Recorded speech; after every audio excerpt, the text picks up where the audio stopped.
Hi everyone and welcome back to my channel, or if you're new here, welcome to my channel. Today I will be going over chapter 4 of this bottom of the toilet book, Voices by the Late Fraud Beatrice Sparks, who was not a real psychologist, not a doctor, did not have a PhD, didn't clinically work with adolescents in psychology, did not even have a high school diploma, never mind any sort of like college or university degree. And this is based off of the blog post, which I just published today, the 8th of September 2025, and I titled it, A Vapid Tale Full of Sound and Fury, Told by an Idiot, Signifying Nothing. I mean, that can pretty much apply to just about all of her awful books she ever wrote, but with chapter 4 of this crap fest, it's like the worst of the worst, if that's at all possible. So chapter 4 of Dr. Fraud's bottom of the toilet worst ever book, Voices, from 1978, might very well be her weakest story of all time.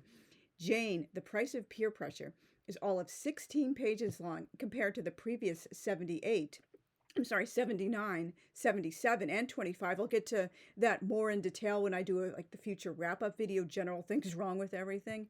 And it doesn't have any real story arc. It just lazily meanders along without even an episodic structure as Jane rambles about all the bad kid stuff she's done and how deeply she regrets straying from a Molly Mormon lifestyle. Like someone at Amazon and Goodreads said, these are just about like the prissiest like runaways and so-called street kids from the 70s or any era you could ever imagine. They're just such annoying goodies. They do not read like tough kids at all. Oh, I'm sorry I did bad things. My precious mama is sad. I gave daddy and mommy the sad stuff, but now I'm ready to repent and go to the temple. This chapter is also the most poorly constructed from a technical standpoint, as Jane constantly repeats back Dr. Fraud's pretended interview questions. Like, what? This isn't how anyone talks in a real interview. Why did Dr. Fraud not include her own alleged questions if she wanted to present this book as a series of interviews? And she doesn't, I mean, she does that a little bit in the previous 3 chapters, but it's kind of like she belatedly remembered, oh yeah, oh crap, oh sugar, like as a Mormon would say, this is supposed to be a book with interviews, and the previous stories didn't really seem to give much of a hint, so now I will drive it into the ground as hardcore as possible by having precious little Janekins constantly repeat like everything I am like allegedly asking her. This chapter is just so short, like, but let me answer your questions. How were things when I was a little kid? My Mamakins is a really neat musician. She loves the word neat in this book. I know you're interviewing lots of kids here. Oh, I loved my home. Were we rich? You haven't asked me about the things I don't want to tell you. Oh, crap. I'm trying so hard not to think about it and pretending so hard that it didn't happen, but...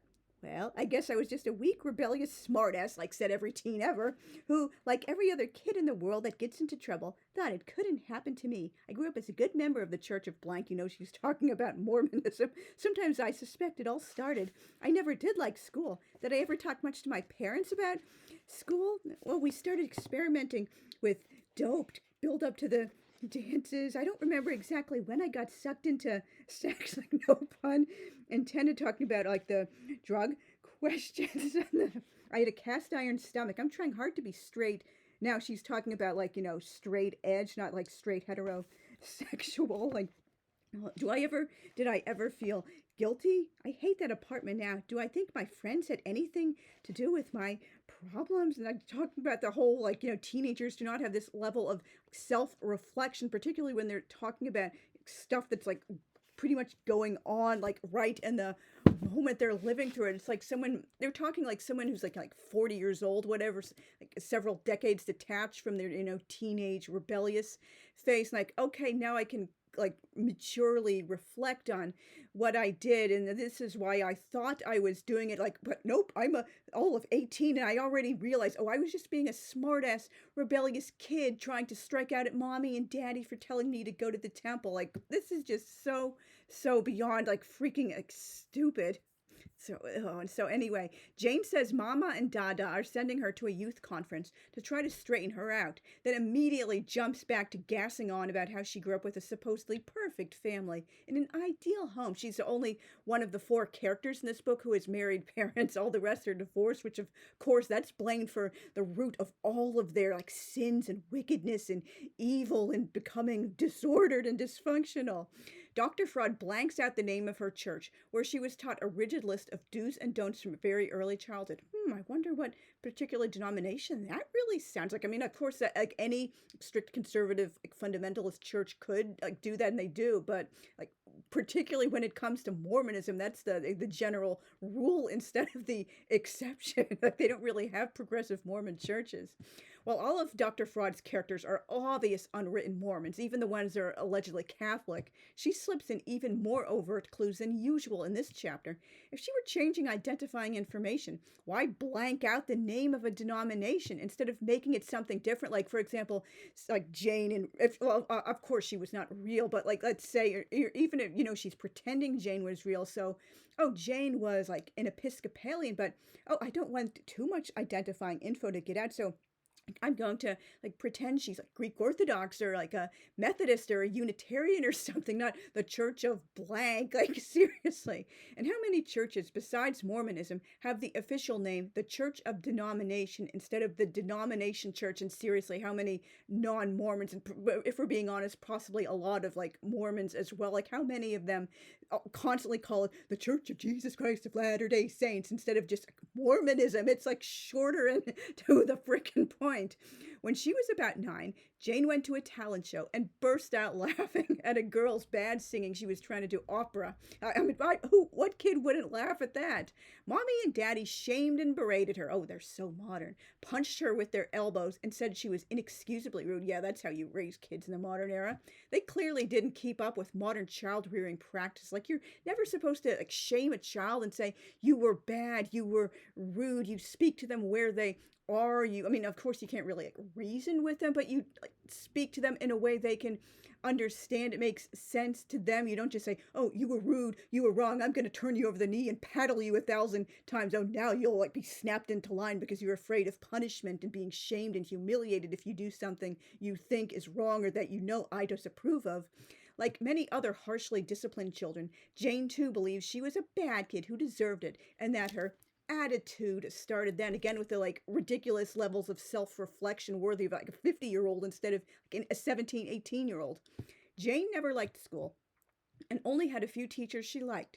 Because Dr. Fraud had heaps of internalized misogyny, wait for this one, Jane castigates some of her female teachers as always on the rag types. Like, wow. I mean, I have no words for that phrase. It's just gross.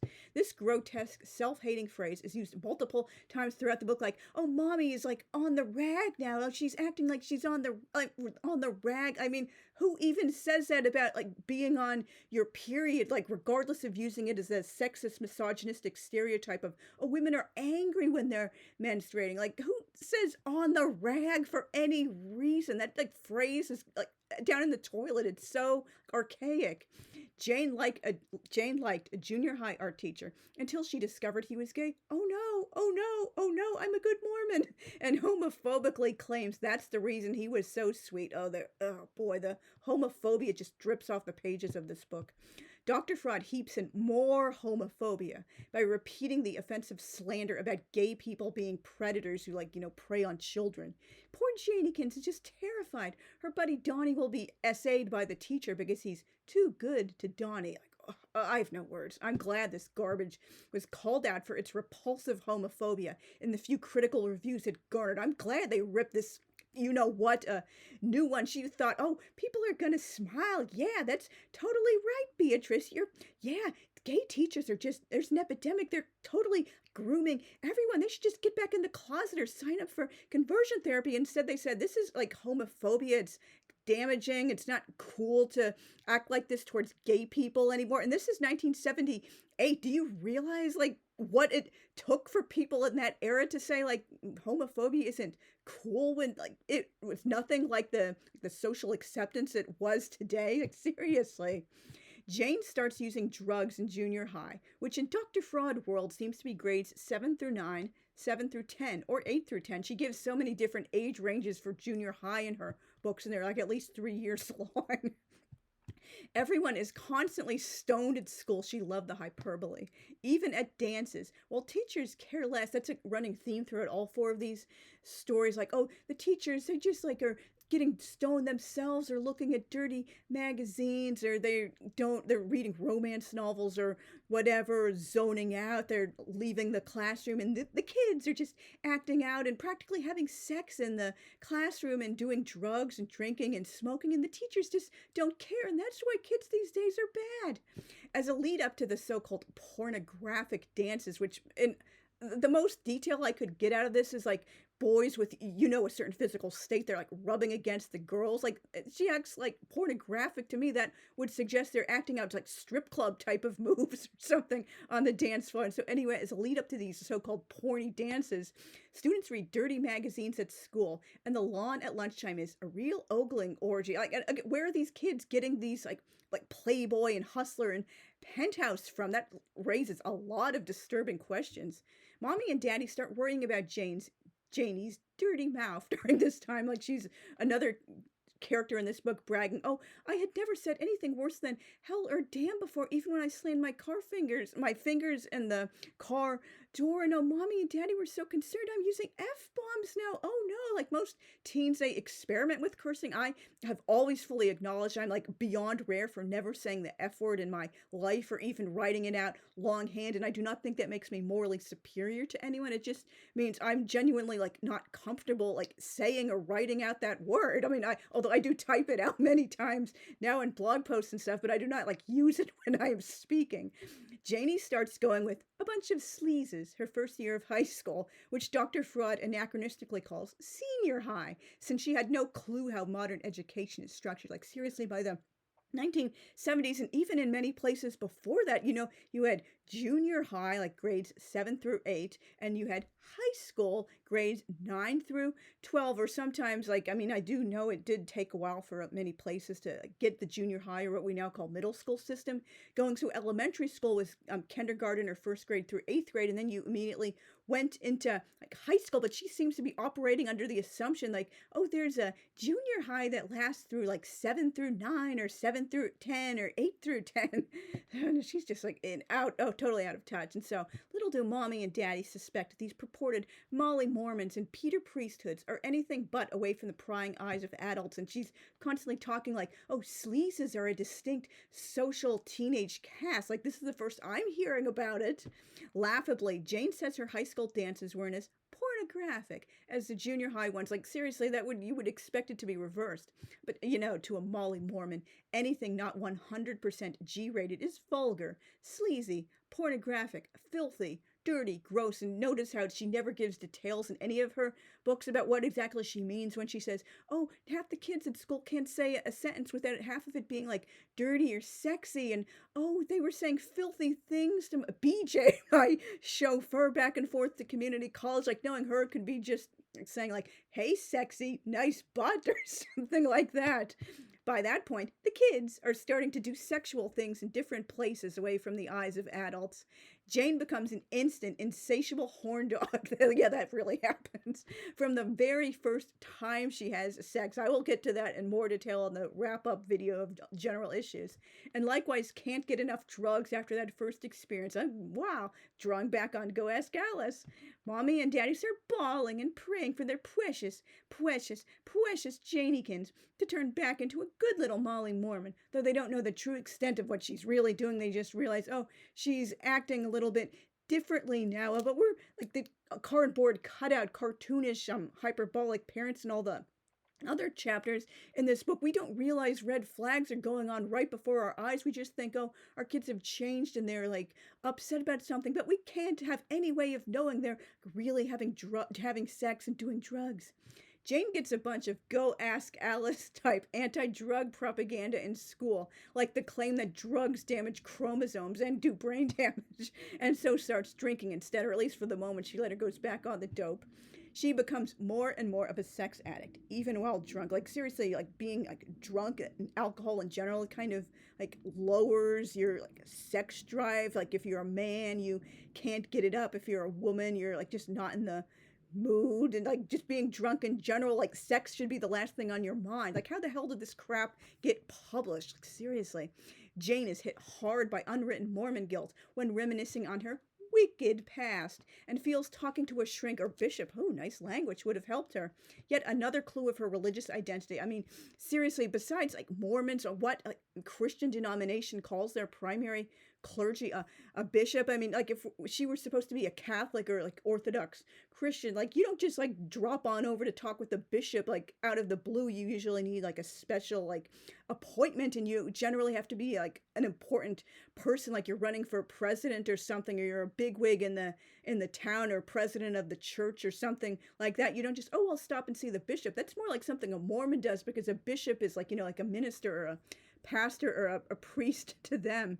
She claims she was such a hardened druggie and sex addict. She essayed a 12-year-old boy. Like, there's so much wrong with that for so many reasons. Like, not to be too graphic, but you can't have PIV sex if the male lacks a certain like, physical state. And you know, Dr. Fraud wasn't claiming this was, you know, digital essay.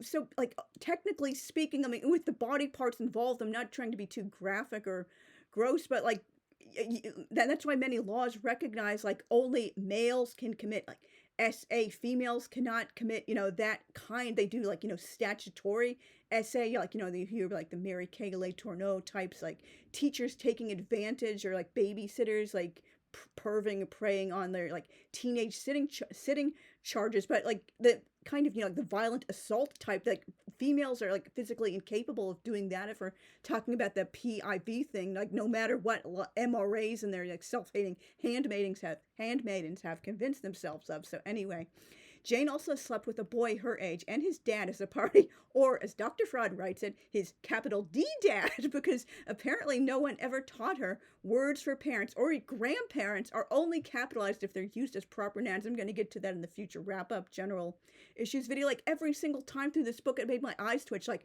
my capital M mom, his capital D dad, all the other kids had their capital D dads. Like, who does that? Like, what were they teaching her in her high school before she dropped out?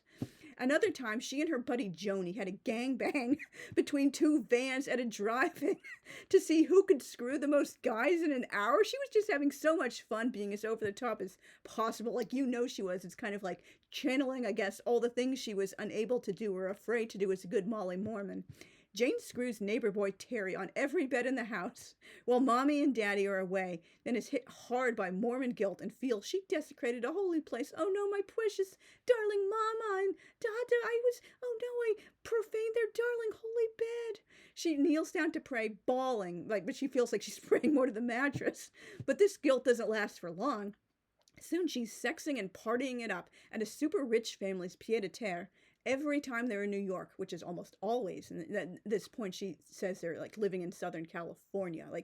She was never like that obvious, like in point blank says, oh, this person lives in Utah, so she tried to make it like different, less obvious parts of the Morador.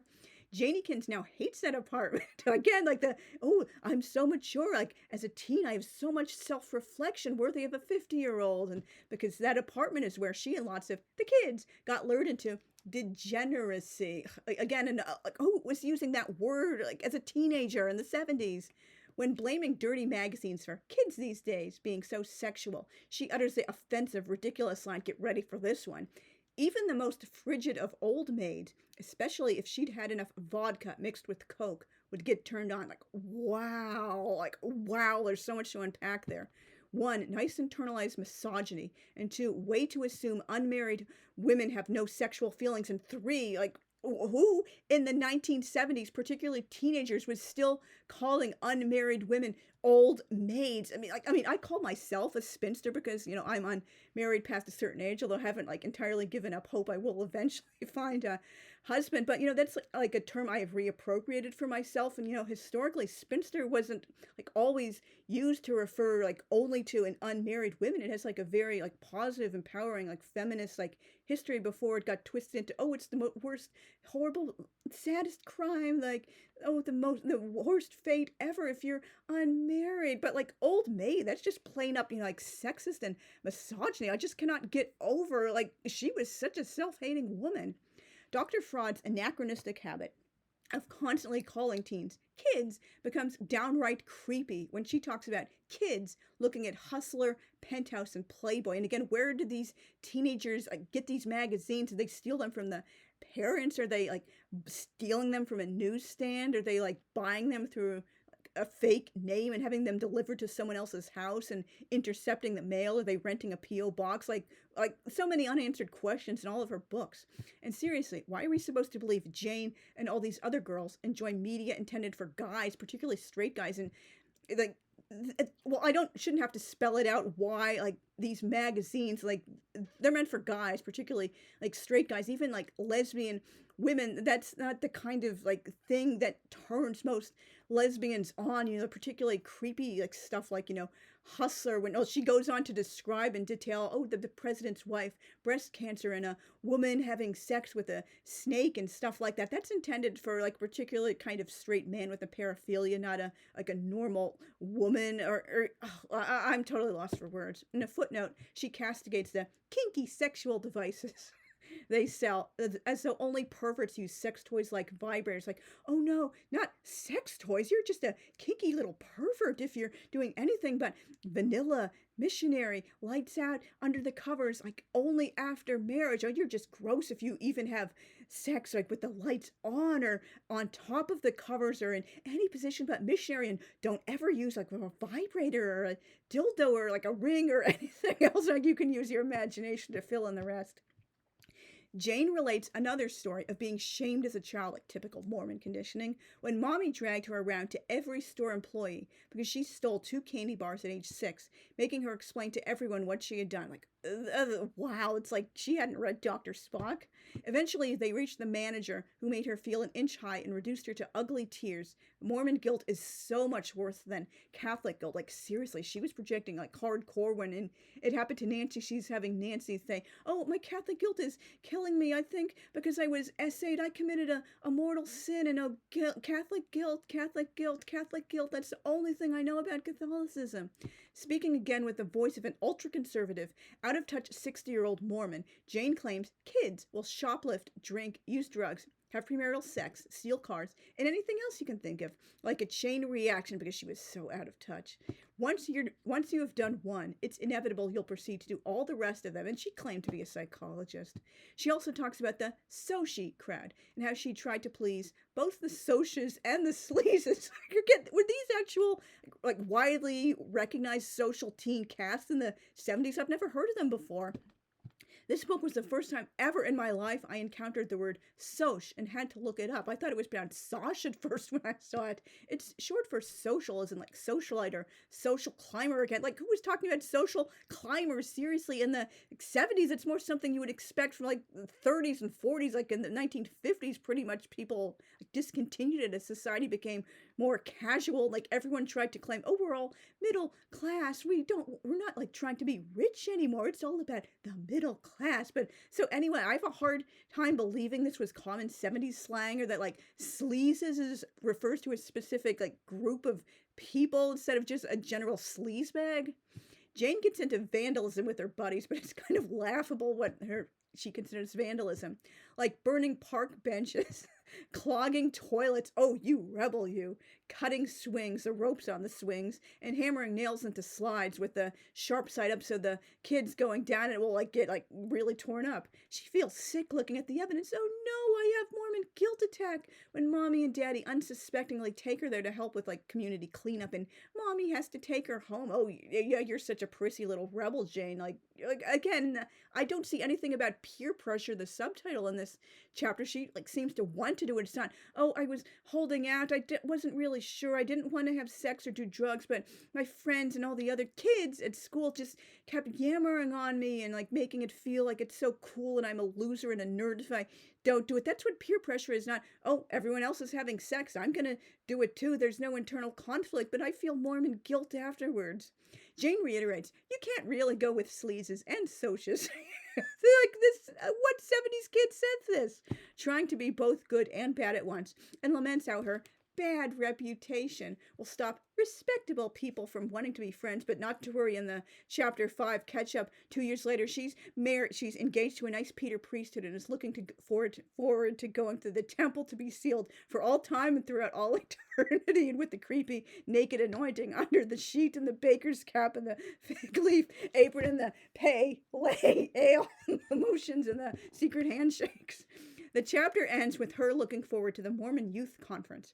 As awful as the other chapters were, and they were bottom of the toilet bad, at least they had actual plots and more character development. Oh, thank God I am finished with this book. And I might like reread some of her other books, particularly Jay's Journal, the only one I have not yet done a review on, because I like to have books like as fresh in my mind as possible when I review them, so I don't like misremember things and get like sections mixed up or get like think, oh, I thought this was in the book, but it really happened in a completely different book, things like that. But other than that, I'm finally done reading this Cranks garbage. Thank God I will never have to like read like from scratch a whole other book of hers. This is bad. In my next video, well, no, after this, I have my 4-year anniversary of making booktube and authortube videos, but the next video, like, well, I'm sorry, I have a few other videos coming up after that, but like the next video related to this book is what I'm trying to ramble along saying will be about chapter 5, the 2 years later catch-ups, and then a general like overview of everything wrong with this bottom of the toilet book. It is so